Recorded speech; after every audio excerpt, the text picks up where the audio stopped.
The meeting is, we're going to begin this morning now that we have at least 3 of our members present, and we have one of our Republican members, colleagues present. At this time, we're going to begin without a quorum.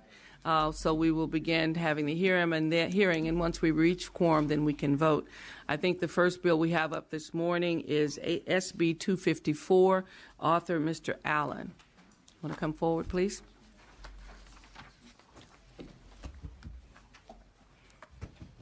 Thank you, Madam Chair. And with the Chair's permission, we have my wonderful joint author, Senator Most Leno, definitely. here.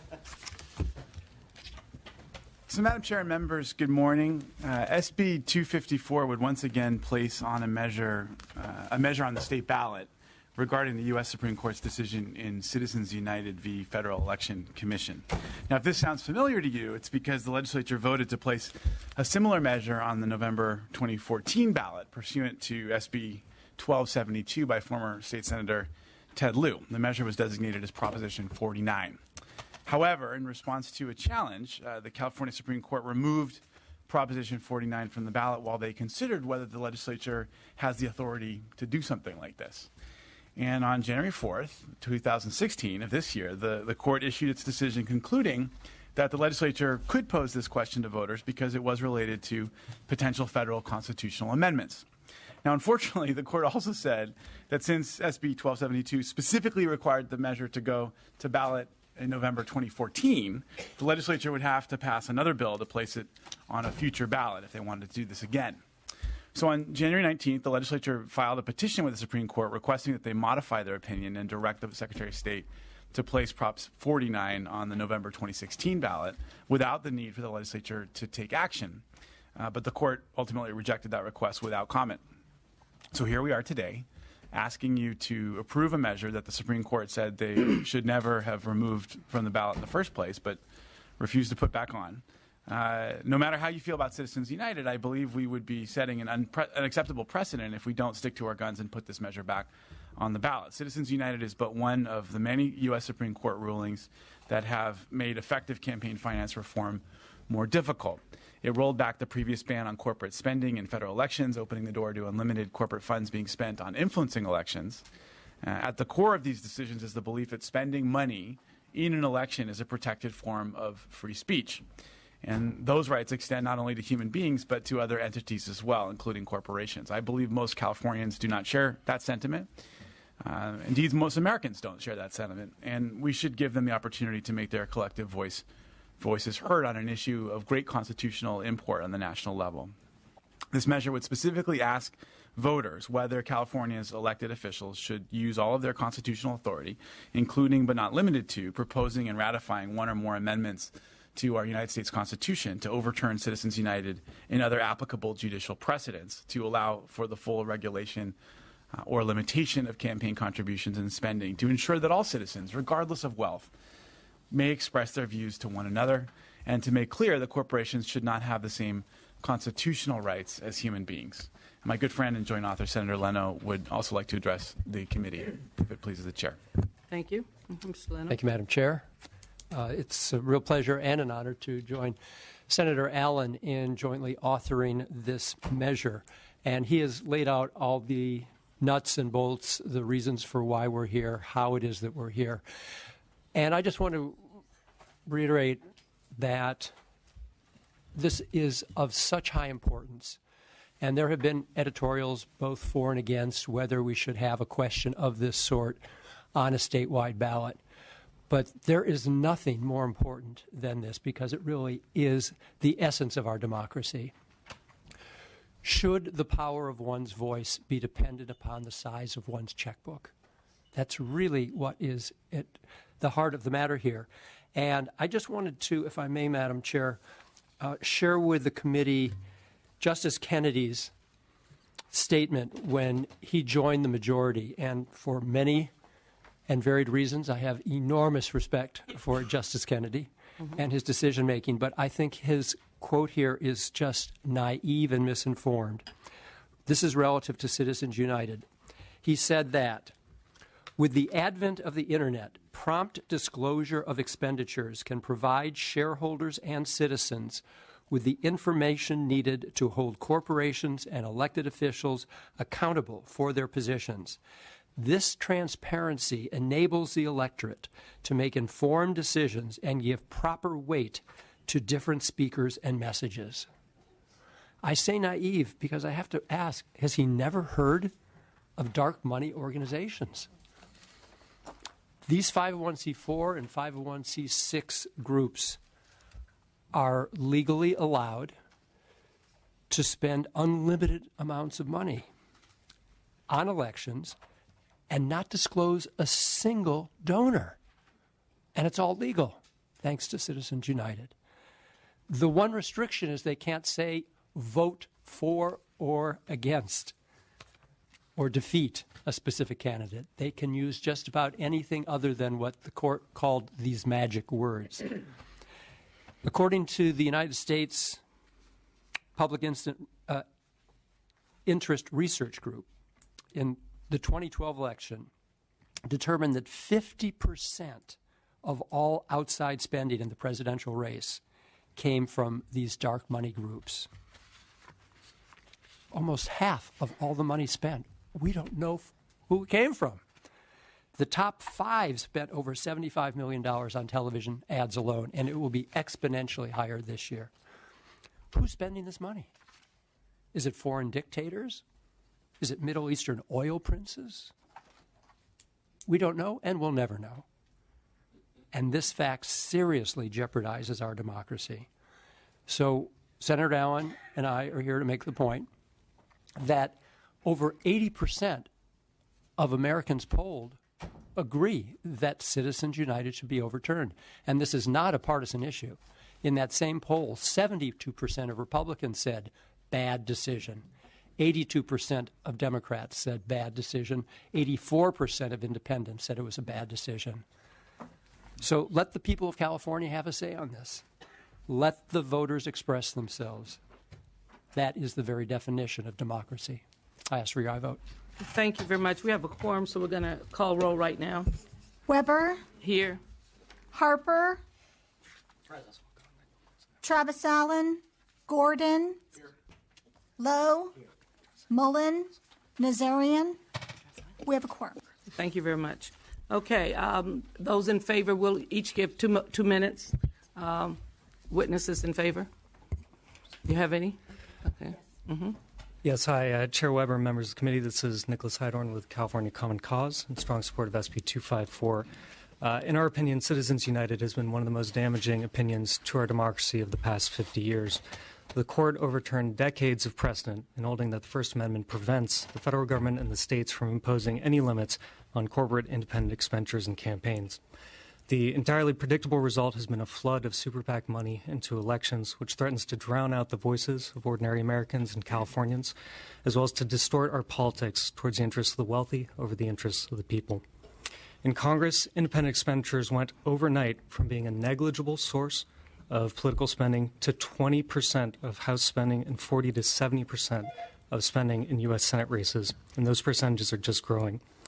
The New York Times late last year published a very interesting study where it found that up until that point, over nearly 50% of the spending in the presidential election had come from just 158 families and their companies. In a nation of 320 million people, just 158 families have been responsible for nearly half of the spending. The good news, though, is that Americans are united in their opposition to the role of big money in our politics, and they want to do something about it. A poll, perhaps more recent than the one Senator Leno mentioned, actually found that 83% of Democrats and 80% of Republicans even support overturning Citizens United. Madam Chair, I don't even think baseball or apple pie has a rating that high in terms of trying to get something done. SB 254 gives Californians the opportunity to have their voices heard on Citizens United. California has a long tradition of using voter instructions. In fact, one of the very first uses a century ago was a referendum to say we want direct election of senators. The referendum in California, as well as other states, contributed ultimately to the passage of the 17th Amendment. So we think this type of moral statement has profound effect. In summary, as has been mentioned by Senator Allen, the legislature has already had this discussion in 2012, voted to put this on the ballot. We think that was the right idea then, and we think it is still the right idea now. SB 254 restores to voters the right to be heard on an issue of utmost importance to our democracy. So we urge an aye vote. Thank you. Thank you. Good morning, Madam Chair, members of the committee. My name is Michelle Sutter. Our organization, MOVI, were the sponsors in 2014 of SB 1272, and we are sponsoring again SB 254. MOVI is an all-volunteer organization based in Los Angeles with chapters in Santa Barbara and San Diego. We have no paid staff. There are, as we see it, 3 issues before the committee with regard to this bill. The first is the proposed ballot measure itself, should the overturned Citizens United Act be advanced to the ballot. In 2014, this was the only consideration before that Elections and Redistricting Committee.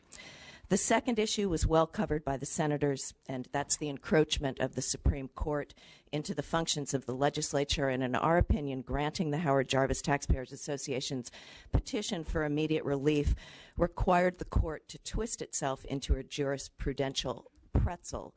And if you look at the Chief Justice's writings on this issue, you can see that that is true.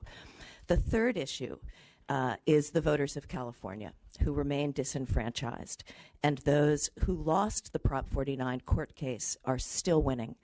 Inexplicably, the court decided not to simply restore Prop 49 to the ballot as logic, justice, and precedent would have directed. Instead, the court decided that all of us, we the people, and you, the legislature, even though Prop 49 was always legitimate, we all needed to go through this all over again and then face a reluctant governor's desk a second time. Forgive us if we find the court's behavior shocking, lacking in the appropriate judicial restraint which we might rightly expect from our state's highest court, and further find their failure to do justice when they might easily have chosen to punitive and alarming. The actions of the California Supreme Court echo the core reason we're here. Issue 1, SB 254, the Overturned Citizens United Act, and the movement to redress the U.S. Supreme Court decisions that have left us without the ability to regulate money in our elections and with very few tools to combat a perverse interpretation of the U.S. Constitution set in motion by 2 opinions from the 1970s, which have allowed and are increasingly allowing corporate primacy and the pursuit of profit to be elevated above every human value. Our courts seem to have abandoned the people in whom the power of our democratic republic actually rests, or at least that's what our founding documents still say. Thousands of Americans gathered in D.C. over the past few weeks in citizens' actions called Democracy Spring and Democracy Awakening. Hundreds of Americans began walking in Philadelphia, and by the time they got to Washington, D.C., where they had pledged and planned to risk arrest demanding democracy, there were thousands. Little was reported about these actions, but USA Today did have a piece with the headline, "Over 900 Arrested." There were ultimately over 1,400 arrests, which is a D.C. demonstration's record, by the way. And that article included the following. There was even some bipartisan support for the demonstrations outside the Capitol building that doesn't see much of it inside lately. John Pudner, executive director of the group Take Back Our Republic, says many conservatives and small business owners also don't feel represented by the big money influencing politics. He joined one day of the 140-mile walk from Philadelphia, and another colleague of the group participated in the demonstrations. Many of you received faxes from Californians over the last several days with the message, America needs to have this conversation and everyone in America knows it. Pass SB 254. Please let us have this conversation we desperately need, and I ask for your aye vote. Thank you. Are there any others wishing to add in addition? Please state your name, organization, and position. Emily Rush, the Executive Director with the California Public Interest Research Group, or CalPIRG, in strong support of SB 254. Thanks. Thank you. Next speaker. Kyle Jones with Sierra Club California, and also for California League of Conservation Voters, in strong support. Thank you. Hi, good morning. Tim Molina with Courage Campaign. I'm here on behalf of close to 60,000 signatures on strong support for this legislation. Thank you. 57,000. Next speaker, please. 57,000. Thank you. 57,000. Next speaker, please. Kevin Wolf, Chair of the California Clean Money Action Fund, with 51,296 signatures in support. Lawrence Abbott, Teamsters Local 70 truck driver and delegate to the Alameda Labor Council, strong support. Kathy Strickland, Arden Arcade, California. I ask that you support this legislation. It's very important. There's nothing more important to our republic than California being able to say that we want our democracy run freely. Thank you. Good morning, Shane McLeod with resident of Sacramento. Please give the voters a chance to have their voices heard. Thank you. And former Next speaker, please. Former school board member with Ben. Randy Hicks, California Alliance for Retired Americans, Californians for Disability Rights. Nothing's better than this. Please support. Thank you. Hi, Mary Linton from San Ramon, California. This bill is about campaign finance reform. It's about getting big money out of politics. Just your position, please. Okay. And it's about self-government. Thank you. Have Just your courage. position, please. Next speaker, please. My name is Brad Tuvey. I'm from San Ramon, California, and I'm in strong support of SB 254. Next speaker, please. Keon Bliss from Sacramento, California, Communications Coordinator for Move to Amend, and in strong support of SB 254. Next speaker, please. Derek Cressman from Sacramento, in support of the bill. Next speaker, please. Eitan Fenson, resident of Los Altos Democratic Volunteer Center, in strong support. Next speaker, please. If the folks in favor can vacate their seats so that folks speaking against can come speak.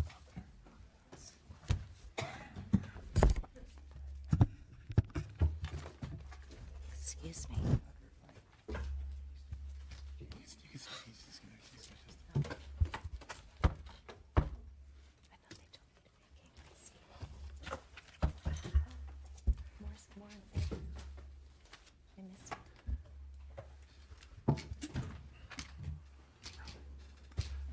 Please go ahead. Mr. Chairman, members, good morning. David Wolf with the Howard Jarvis Taxpayers Association.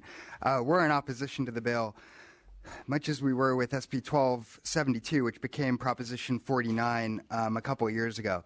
Obviously, the California Supreme Court removed that bill from the ballot a couple of years ago, and SB 254 would seek to put this voter instruction, I guess we're calling it now, back on the ballot. Just catch my breath for a minute.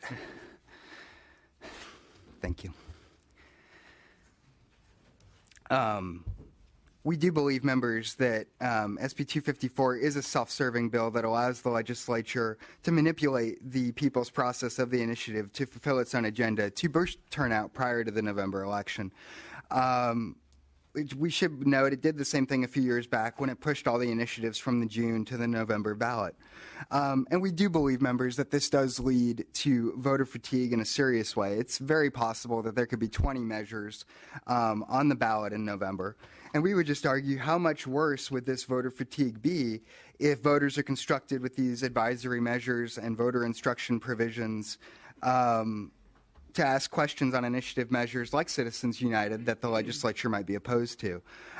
We believe this confuses voters at best, actually, but at worst would actually exhaust them and undermine the initiative process. And we just request that we request that the legislature abide by the will of the Supreme Court decision and limit advisory questions to topics pertaining to the federal Constitution. Ask for a no vote.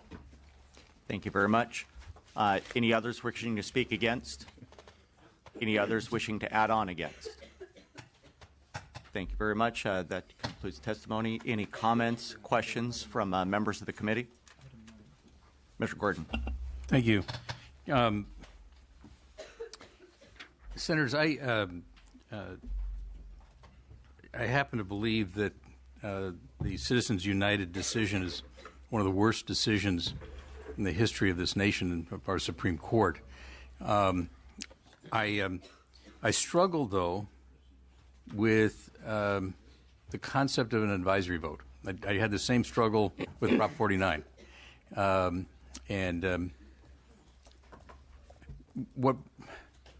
What I'd love to hear a little bit of your thoughts about why an advisory vote makes a difference. And part of my struggle is that I worry that there will be voter confusion, and that should this get on the ballot and should it pass, the next day voters will say, why is there still corporate money in our elections? And so I don't know whether you have thoughts about that as I try to struggle through in thinking about why we need an advisory vote, even though it's the concept behind the vote is something I fully support. I think, changing the Constitution is a very difficult thing to do. It's only happened, 27 times in the history of the Republic. And it's a long process. It involves engaging lots and lots of stakeholders, and especially at the state level. And ultimately, from our perspective, this is an opportunity to get that conversation started in terms of addressing what you just called the worst decision in the history of the U.S. Supreme Court. I agree. It's an inelegant way, perhaps, of addressing this challenge, and yet we have very few tools to shape the national conversation, and this is a way to do it. To give the voters of the largest state in our nation the opportunity to weigh in on this incredibly controversial decision and start that conversation, I think is a very important thing, and it's very much within our power and our right as players within our Federalist constitutional system. Just to add to Senator Allen's comments, to have had this conversation, and I suspect you did, in this committee relative to Prop 49, what became Prop 49, I think had more meaning than it does now, because this has been reviewed by courts, and we can do this. So the question then is, should we do it? We have a right to. Should we do it? I wouldn't presuppose that voters are so lacking in information or understanding that they won't, to get this to the ballot, understand what's going on. For those who are paying even more attention, there will be many news reports about it. There will be many editorials, op-eds for and against whether this is a worthy use of the ballot. But given that we have a Congress that, I'll be as gracious as I can here, might benefit from a little popular voice, this will help them recognize, and we won't be the only state. We may be we're not even the first, are we? No, and if after you're done, or Madam Chair, if that's all right. May I chip? As Nicholas pointed out, California has done this before. It was a long time ago. It was 1892. It was a legislature-placed ballot measure asking the question, should California call for a constitutional amendment for the direct election of senators? That passed. It was a very different era. It took 20 years to get that amendment passed, but California played a significant role in the achievement of that, which was also, towards greater democracy. With regards to your question regarding voter confusion or voter fatigue, this has been on the ballot statewide in Montana and in Colorado and in parts of Massachusetts. It's been on the ballot in San Francisco and Los Angeles. Anywhere it has ever been on the ballot, it has never passed with less than 73% of the vote. There was no one who woke up the next morning thinking that they had overturned Citizens United. This movement that is nationwide, if you've seen the MOVI map on this, you can see that 42 of our 50 states have taken some action towards overturning Citizens United, and the movement, as you can see from the witnesses, and in fact many more witnesses came forward after the voices in support. There are even more here than were there then. This is a movement that understands its function, understands what it needs to do, what it's going to take to get an amendment, and a California conversation is unlike any other conversation. I was just looking at the governor's portrait in the portrait gallery from 1982, where he says that we look to California, the country looks to California. Madam Chair, if I could just finish my comment. So again, I don't believe that we're going to be confusing voters. This is not a common step that the legislature takes. In fact, in my 14 years here, and I think the last time we can historically pinpoint this goes back probably 100 years. But if we can seemingly agree that this issue goes to the core of our democracy, that this decision from polls nearly universally regarded as very poor, and that we need to take action to change it, this is an appropriate next step. Thank you. Any other questions? Yes, Mr. Harper. Thank you, Madam Chair. And for other members, I would humbly suggest that Dred Scott versus Sanford in 1857, legalizing slavery in the U.S., is clearly the worst decision by the U.S. Supreme Court. But moving on to the issue directly at hand, the legislature has already asked the U.S. Congress to propose and send to states for ratification a constitutional amendment to overturn Citizens United. In fact, it's AJR 22, which I was able to look up. We've also asked Congress to call on a constitutional convention for the purpose of proposing an amendment to the Constitution to limit corporate personhood for the position of campaign finance and political speech in order to overturn Citizens United. That was AJR 1 by Gatto in 2014. In fact, if I can point out specifically that Senator Leno, who's the co-author on this, was also the co-author on AJR 22 and voted for it on the floor in July 5th, 2012, and in Senate Judiciary in June 12th, 2012. It was passed in both the Assembly in March of 2012 and by the Senate in July of 2012. The legislature has already made it perfectly clear that it doesn't like Citizens United and that California wants to ratify a constitutional amendment to be able to overturn it. And so the question here is, isn't it wasteful, especially since the author already has conceded in his opening statement that polls already show that the voters already want Citizens United overturned.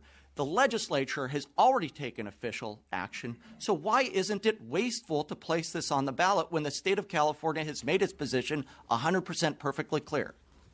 Madam Chair, if I may? We'll have that in your closing remarks. Well, if I can put unless that. You're asking a question. I am asking a question. Why isn't it wasteful? Okay, answer.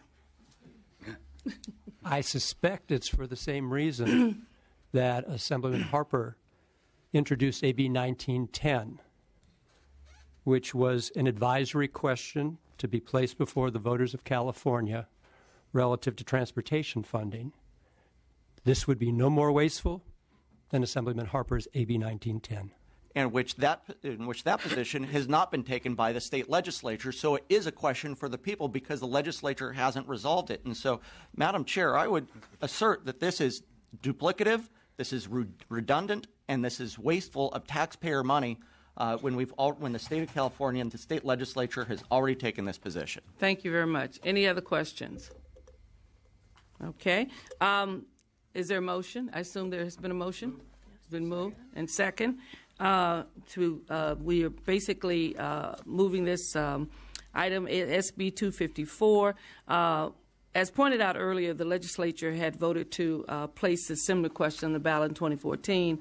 The history, of course, is that it was warded by the courts, and now the court has decided that we can do that. So I'm supporting this bill today in order to ensure that voters are given the chance to weigh in on a question that properly should have been on the ballot in 2014. Roll call. The motion is due pass to Committee on Appropriations. Weber? Aye. Weber, aye. Harper? No. Harper, no. Travis Allen? Travis Allen, no. Gordon? Aye. Gordon, aye. Lowe? Aye. Lowe, aye. Mullen? Aye. Mullen, aye. Nazarian? Ayes 4, noes 2. Okay, that bill is out on a 4-2 vote. We'll hold it open for a member who's not here in case they want to weigh in. Thank you, Madam Thank Chair. you very much. Thank you, committee members. Thank you. Thank you.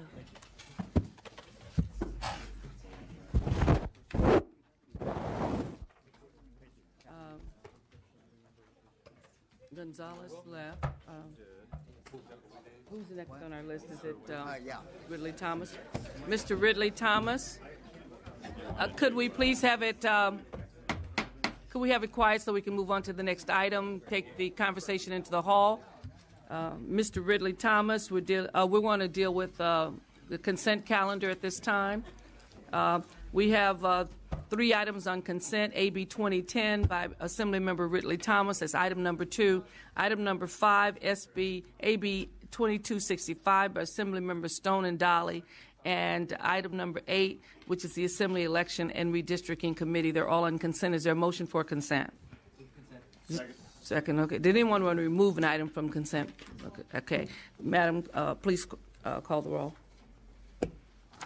Weber? Aye. Weber, aye. Harper? Aye. Harper, aye. Travis Allen? Aye. Travis Allen, aye. Gordon? Lowe? Aye.